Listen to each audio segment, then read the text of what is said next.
Welcome to the Law, Your Money, and You. I'm Roberta Saphire, an attorney in Sharon, Massachusetts. And I'm Camille Barron, a financial coordinator and healthcare advisor, also here in Sharon, Massachusetts. And Roberta, I'm so happy that we at this panel discussion tonight, because how many times have we been asked about whether I can retire or I just got divorced, how am I going to manage? And not just in Sharon, Massachusetts, and all over Everywhere, the country. all over the country. Everywhere. And tonight, we're filming at our chairlady's law office, Emily Smith-Lee, who is Lawyer of the Year. And go ahead, before I go, you introduce. You want to introduce the panel? Sure, I can do that. Okay. Well, okay. Emily Smith-Lee, as we said, this is her office, and she was very kind to make the space available to us. Happy to have you. Thank you. Emily's with SLN Law, and she's been named one of the top 10 lawyers in Massachusetts, Lawyer of the Year. Technically Congratulations. 12, but thank you. 12. Okay. Well, we're proud of you. Then we have Deidre Prescott. Could you tell us a little about yourself? I'm the founder of Sandy Cove Advisors, which is a financial planning firm in Hingham, Massachusetts. And I have been working with individuals and families for almost 30 years. With starting out in Boston at the Boston Company in Mellon, and lived through the bankruptcy at Lehman Brothers. So many people ask me why I started my own firm, and it really was as a result of living through a bankruptcy at Lehman Brothers and never wanting something like that to happen again. And I grew up in Hingham, and I serve the greater Boston area and have a special focus working with women. Thank you. And we have Irene Bock. Would you like to tell us a little bit about yourself, Irene? Sure, I'd love to. So I am a wealth management advisor with Merrill Lynch. I do work with families and small businesses in the area. I focus on financial planning. I started my career in the military, where I managed finances for sailors, and that's when I realized that there was really a need for financial literacy. And so I do spend much of my time teaching. I focus on women, and I love what I do. That's great. Were there women sailors there then? There were, yeah. Believe it or not, there was about half the ship that I was on were women. Yeah. Okay, thank you. And again, this is a panel discussion regarding women and finances, but it certainly isn't limited to just women. So why don't we get started? One of the main reasons we wanted to do this is because from the studies that have been done, we hear over and over that some women are behind their male counterparts when it comes to being financially prepared for retirement. So, Emily, do you have any insight on why that might be? Sure. I leave it to the experts on how to manage the money that you have, but the simple fact is women make less money. Mm-hmm. Whether it's because of a pay gap in the workplace, whether it's because of differentials that happen as you raise a family and get kind of marginalized. Yes. Despite laws to the contrary, these things happen. Mm-hmm. And it's important for women to understand those things and how they can protect themselves. Great. It is getting better though, right? Or is it? Yes and no. What do you say, Deirdre? I think things are improving. I think certainly the media has helped in terms of bringing a lot more attention to the gap in terms of the gender gap in terms of compensation. I think the taking the time off, or what they call off-roading in our business, has a really, really dramatic impact on women's long-term financial security in terms of saving for retirement. So when possible, if giving some consideration to taking the time off, looking at, can I do something maybe part-time that keeps my hand in things and allows me to continue to save for retirement, is certainly an objective that if people are in a position to do that. So often you will see that people will take or women will take 10 years off and then try to work their way back into the workforce. So if at all possible, to keep your hand in something part-time, certainly it can give you a huge advantage. What about you, think? Irene? Yeah. So I definitely agree.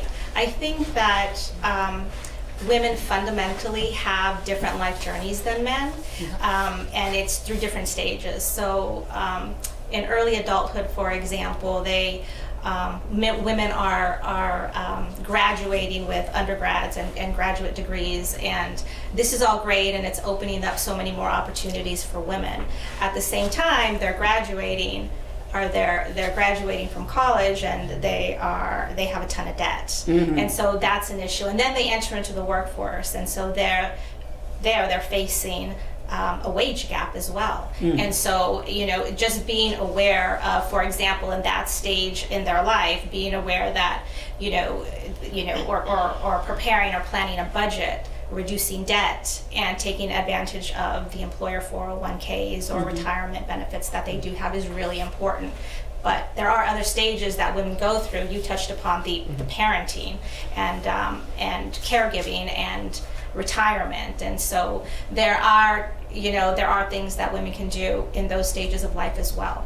Excellent. We're going to be talking about those things in just a moment. But one thing that is particularly prevalent today is we have a lot of women in transition, whether it be divorce or death of a spouse and many other reasons.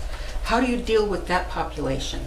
Do they have special, unique challenges, do you think? Yeah, I think, emotionally, it's such a difficult time for them, whether, this is something that they initiated with a divorce or whether it came to them as a surprise, or, one of the statistics is, the average age of widows in the United States is 59 years old. And so often they're not adequately covered from a life insurance standpoint, and nobody ever thinks that they're potentially going to be a widow at 59 years old typically. So, thinking that those earning years were still ahead of them to be able to accumulate a lot more assets. So I see it in my practice that for those younger widows, often there's not enough life insurance in place. And so, that is a very, very difficult, thing to be, a position to be put in. Likewise for, in a divorce, it's often, women are usually very, very adept at knowing what their household bills are and knowing what the expenses of a household are. But when then they have to figure out, how am I going to take, my retirement or this investment portfolio, and how is this going to help me meet my expenses, that's where the challenge comes in. I have a question for each of you. Here we are, we're two women, you're three women, and you're talking about women being divorced, or they go through college, or they take time off. They put themselves in their own hole, so to speak. Why are they taking the time off? Because they're expecting somebody else to basically foot the bill. So right away, we've been brought up, or were, that our mental thing is, well, somebody else is going to take care of me, and that's the mindset that has to change. Originally, you don't think that way. I didn't think that way. You don't. And otherwise, you wouldn't be sitting here now telling people how they can get out of that. Right? Yeah. Well, I would just get my, life example is my mom got divorced when I was a sophomore in college.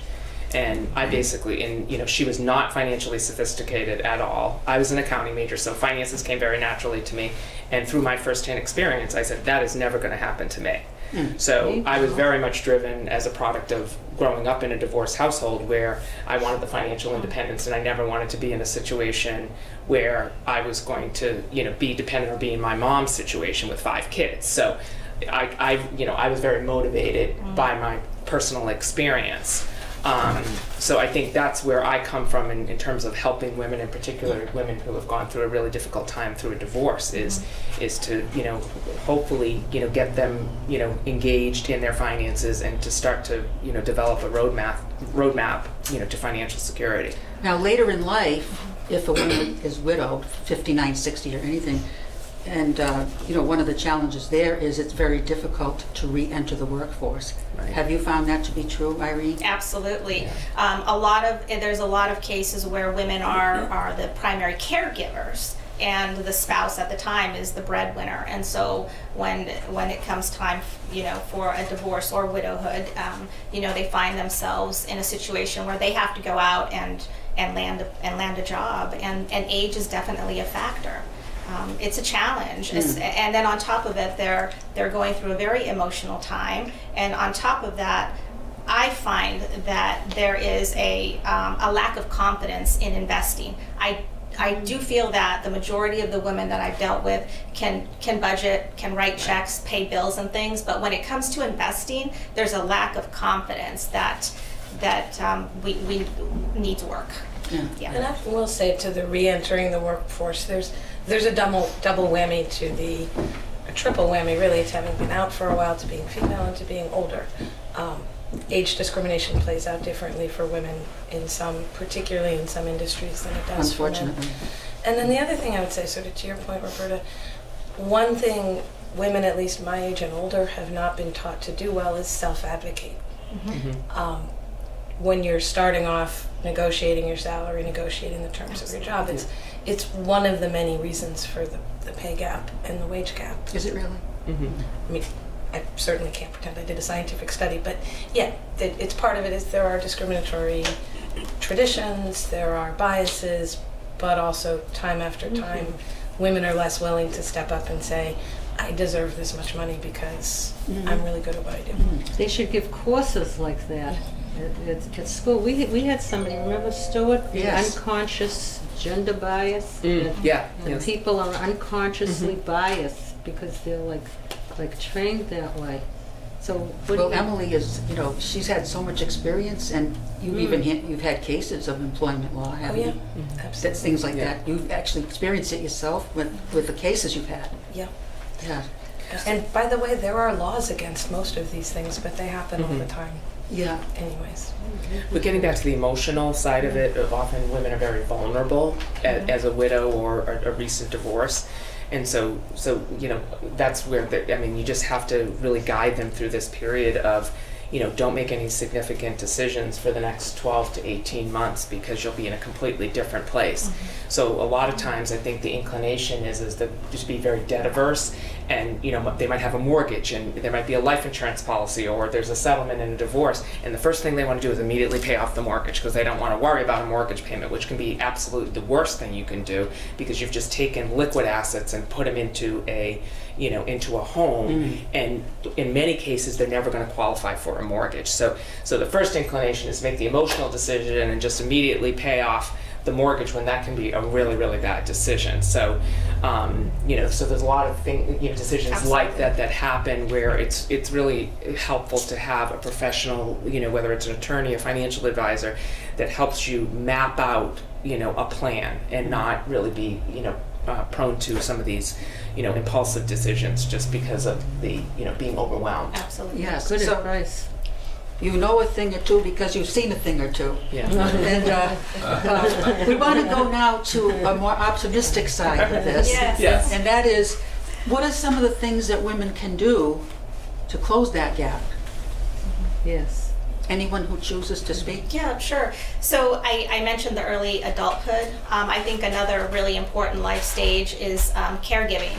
You have more, or the majority of caregivers are women, and to an extent, working women. And there are things that they can do in order to make it easier to prepare for this caregiving stage. And I would say that it's important for them to talk openly with their family members and find out what their wishes are for those that they're going to be caring for. I think it's important for them to obtain the necessary authorizations during that time of caregiving and understand what each means, whether it's a power of attorney or healthcare proxies, living wills, etc. And I think that is helpful for them if they were to plan around that. What do you say, Emily, So from your estate planning perspective? yeah, for what, have one. Right, That's a good exactly. That's a good start, start. right? Have one and understand, most people are richer than they think in Massachusetts and don't anticipate an estate tax issue. But many married couples who have a home and life insurance policies have things they need to protect. That's really universal, not just for women. On the other side of it, the making enough money to bridge the gap, I think women need to learn to self-advocate. I think they need to understand what their rights are in the workplace. And particularly in that vulnerable time of life when you might not be off-boarding completely, but you're taking a leave to have a child, there are legal protections against some of the ways in which women are marginalized and pushed to the sides. And the men have ways now too, don't they? Yeah, they do. Yep. Yeah. Yeah. I would say one of the big tips that I would offer, and really everybody should be taking advantage of this, is the spousal IRA. So a lot of times that doesn't happen. Tell right? us about the spousal So a IRA. spousal IRA, if you have a spouse who is non-working, you can, fund an IRA and it's deductible for them. So, if you have somebody, and often, as you know, the child ages are a lot of times when people are out of the workforce is more of that, 30 to 42 period. Well, think about that. If they could be contributing, $6,000 a year for over that period of time. So that's something that people miss a lot. There's another mechanism which is Is called that federal? yeah, Federal? exactly, federal. So I see that a lot where, people will come in and it's a working spouse, the husband, and the wife is at home with the kids, and just being able to and it makes her feel better. She feels like, Absolutely. this is good. Well, I'm getting my retirement plan by, we're staying home with the children. So that's something that I don't see enough people taking advantage. Then there's another technique that goes along with that, which is the backdoor Roth, which is if you are funding that, you can also turn it immediately. So you put the $6,000 into an IRA, the deductible IRA, and then you turn around immediately and turn it into a Roth IRA. So there's some things like that you can do. The deductible is only for a traditional IRA? Correct. Right. So a Roth can be, another option, a backdoor Roth where you convert it. And a Roth, basically what that means is when you take it out many years from now, it's not being taxed. So Because you pay the tax beforehand. right, but you don't have to pay a tax because you're putting in the money and you're immediately, changing it. There's no appreciation. Is there a certain age that you have to take that Roth out or IRA? No, there's no required minimum distribution. Not So for the Roth. Right. So a Roth is it's a very interesting estate planning technique too. Is So it it's penalized on it if it's no, at a certain No. age? Really? No, it's only So- for the traditional IRAs, not the Yeah. Roth. yeah, They don't have that minimum. right. So if you can Okay. immediately turn it into a Roth, then you don't have that RMD, required minimum distribution. So but the spousal is something that I would just say everybody should be doing, right? I mean that's but people don't think about it They necessarily. don't. They so don't. Well, that brings to mind too, Social Security. Right. Someone's collecting Social Security and the partner can collect half of the spouse's if the spouse is taking it and the Yeah. partner is not. Can you tell us about that? Yeah, no, absolutely. So I think looking at Social Security and the strategies that are available are super important, especially when it comes to those that are divorcing or have been married for over 10 years. So if you've been married to someone for over 10 years, then that entitles you to half of their Social Security at full retirement age. So I think that Excuse me, is that even while they're collecting? yes, it doesn't affect the ex-spouse's Social Security at all. Oh. So it's a benefit that definitely needs to be talked about. How come so many people don't know about it? How I hope we bring out tonight how they will know about it.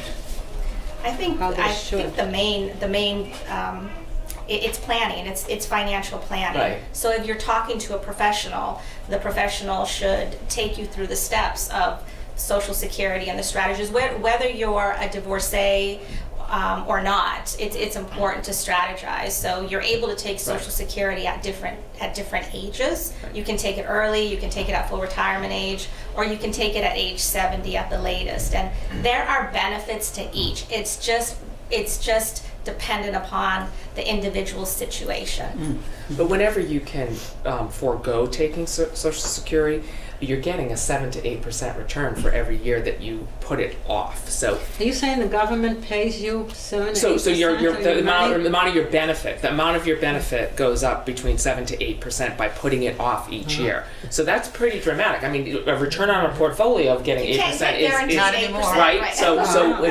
So a lot of times what you're doing in the financial planning process is looking at what other assets can we use so that we can put off touching that Social Security until you're 70 years old. And I think that it's important to note, just to add to that dependent on the situation of the individual. So if you have someone who's 62, which is the earliest you can collect Social Security in most cases, unless the widow changes it a bit. But if you're 62, you're collecting early, you're getting a reduced amount forever. So it's important to look at, should I be taking it? in certain situations, such as if someone has health issues where they know they're not going to, if they don't have a longer life expectancy, that may be a reason why to take it early, Right. for example. Yeah. If you think that you're going to be living past the break point, which currently right now it's about 81 years of age, then it may, and you've got cash flow, You maybe mean it at makes more 81 sense. they don't get it anymore? No. Is that what you're saying? It's the At a certain numbers, yeah. age, it makes, if you're able to live to a certain age, it's the break point, really. You know, then it makes more sense for you to delay taking Social Security. And as Deidre mentioned, if you don't take it, what happens from full retirement age to age 70, it grows at about 8%. So, But what happens at 81? You said 81. so if you You have a said something? longer life expectancy, you think you're going to live past 81, then it would make sense for you to wait to take your Social Security until age 70, as long as you have other income to live on. Oh, that's interesting. But at 81, if you live that long, you can still keep collecting. Absolutely. Yep. Absolutely. Yes. Yeah. That's something to look forward to for everybody. But meanwhile, how do we still, you're going to bring up Yes. this, we want to get that mindset of the young lady in the mid-lady age, however you want to say it. How do you get their mindset so that we can stop this gender gap? I think even just getting more engaged in the finances in general, you know, being more involved in asking questions. You know, I think it's really hard. I mean, I have a lot of clients that were super successful women in financial services that had Series 7s and whatnot, and then they took time off for, you know, to raise children. And so even just being a little bit more involved on an ongoing basis to understand, you know, how the money's invested and to ask questions of your spouse is heading in the right direction. But I think what happens is you get so busy with the kids, and typically what you hear is, you know, I'm dealing with the bills and he's dealing with the investments. I mean, Yeah. that's a pretty traditional type situation. So just trying to, you know, if they're meeting with a financial planner or a financial advisor, to ask to go to that meeting so Yeah. you can have some transparency as to, you know, what the and you know, when and I'm sure you've seen this as well, is understanding, you know, what your mortgage is and what the rate is, and, you know, so there aren't any surprises. I mean, we have a lot of people walking through our office that, you know, they're very, very surprised. They thought they were in better, you know, condition. The other thing I would say that women do more so, and I'm sure you see it with your client base as well and yours, is they will give up their retirement for their children. They will do anything for their children. Even if they grew up having student loans, etc., they don't want their kids to have student loans. So what they do is they sacrifice their own, you know, financial security in retirement for their children. And so, you know, our job as you know, financial advisors and as attorneys is to enlighten them and to actually show them, if you do this, look what the impact of this is. So I have one other thing. Yeah, go I'm ahead. sorry. Did you want No, to? I'm just saying in general, Yeah. women have a tendency to put their children ahead of Okay. themselves. So we're getting close to having to wrap up, and this is an important one, and that is, chances are the woman is going to outlive the man. I mean, that's just Right. statistically Yeah. the Yeah, but case. do you know why the men die before the women? No, why? Because they want to. You've got to be kidding. I want to ask this last question. Yeah, go ahead, go. And you'll probably deal with this in your practice too, Emily, is people have to be prepared that at some point, because people are living longer, they're not going to be able to completely care for themselves. And there is a way through estate planning to address the need for long-term care, not necessarily insurance, but there are ways through estate planning. Can you tell us a little bit about that? Yeah, there's a thing called Medicaid planning. You can't do it too late, and you don't want to do it too early, because if you're going to shelter your assets from Medicaid, you've got to truly give them away and put them in an irrevocable trust, meaning you can get the income from the trust. So you don't want to do it in your 40s because you don't know what's going to happen over the next 10, 20 years. It's dangerous to do it in your 80s because the state will look back. Right now it's a 5-year look back. There's every once in a while discussion of making that a 10-year look back. So It was free, remember? at one point it was free, free, yeah. yep. You know, so the people Federal. who come to us, No, that's state. In well, state Massachusetts, not administers the federal. Medicaid funds. What happens is if you have no assets for nursing home care, Medicaid will pay for it. So you gotta move. But To you've another got to state. shelter your assets. Well, it's the same in every state. The look back may be Is it? different. The way the Okay. state administers it may be different. But the sweet spot is in your 60s or 70s. It's a good thing to start thinking about. And what about those who prefer to have an insurance policy? Can you tell us about the long-term So, care? long-term care, I mean, can be cost prohibitive. In general, what I find what's really interesting is a lot of clients have it, but they don't want to use it. And you say to them, "This is crazy. I mean, this is what you've been paying in Why with all don't they these." want to use it? For some reason, they don't want to use it. They just don't want to touch it. And so we have to encourage them that the reason that you're doing this, or the reason you paid into this, was to be able to have this. And a lot of times it's the family members who are taking care of them. And so by using the policy, then you can maintain a relationship with your children that isn't in a caretaking Right. situation. So a lot of times I see that as like, oh, my daughter will take care of me, or I don't need that. I'm not going to use it. I might, when it really is. Sounds like the long-term care is for another show.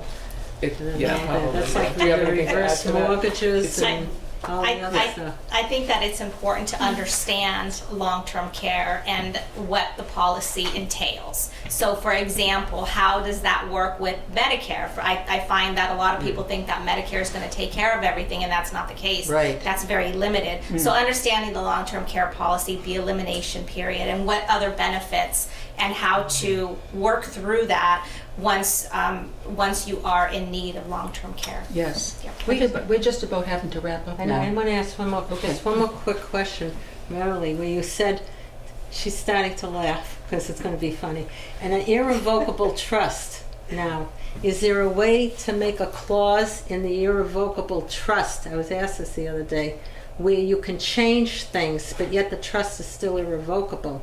Can you have certain terms in it that can be changed, or will that then make it unirrevocable? Irrevocable. What do you It's a good think on question. that? I think the key thing is you have to have truly taken your assets out of reach. Can you change the trustee? Can you change some of the operational And you're not kidding. aspects of it? Yeah. You're not kidding, so I won't You're say, not kidding. are you kidding? You better be kidding. Okay, you can ramp up Well, now. believe it or not, we're just about at the end of our show today, and I told you all that it was going to go by very fast, Really right? did. And it may Oh, warrant, wonderful. we may warrant another episode to continue. But I hope that our guests here Yeah, and we have an audience too, and and our they're quiet. TV audience, viewers, and our guests here found this useful. If you have any questions, we're going to be able to talk about, have question and answer. But right now, we have to wrap up the show because our show is only a half hour. So we encourage any viewers today, if you'd like more information, let us know.